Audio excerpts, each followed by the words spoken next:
Salut à tous, c'est Games Stuff. Aujourd'hui on se retrouve dans une nouvelle vidéo format long pour présenter One Punch Man. One Punch Man, c'est un classique des mangas qui se présente à peu de personnes parce que tout le monde le connaît, mais je trouve que c'est quand même important de présenter les classiques.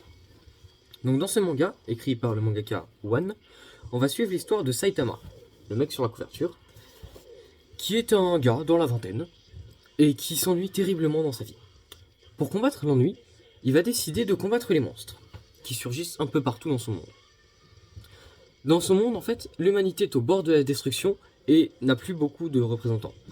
Pour éviter que l'humanité s'éteigne, une ligue de héros s'est formée qui combattent et qui sont payés pour combattre et tuer les monstres et préserver l'humanité.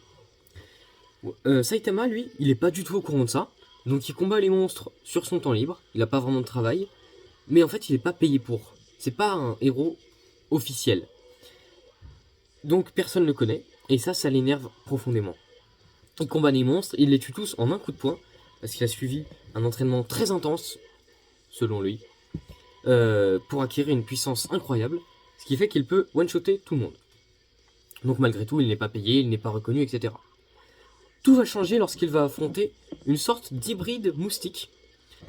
Il va rencontrer un cyborg, donc il a aidé à combattre le fameux moustique, qui va lui parler donc de l'association des héros. L'association des héros, c'est donc la ligue des héros officiels, qui les paye, qui les fait se reconnaître par le public, etc.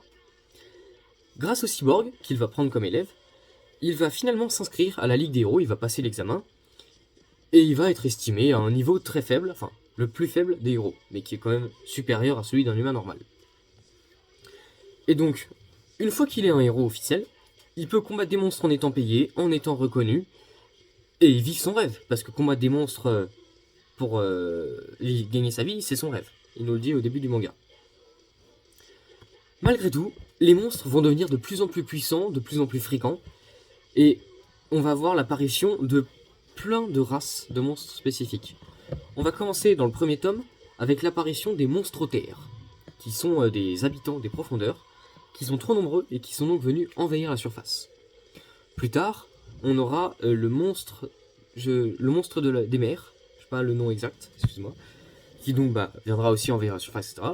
Ensuite, on aura le roi des cieux, qui est une sorte d'aigle, un hybride aigle. Et on aura carrément le roi de l'univers, le roi de la galaxie, je sais plus, un roi de l'espace, qui donc a une puissance astronomique et qui défie des gens sur des planètes entières afin de trouver quelqu'un capable de rivaliser avec lui.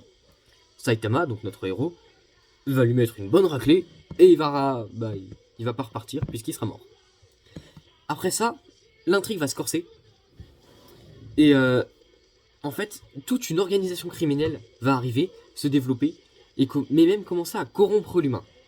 On va donc assister à un réel combat entre des humains, l'association des monstres, donc là l'organisation criminelle, et des humains corrompus par les monstres, mais aussi des humains citoyens qui ne sont pas des héros, mais qui veulent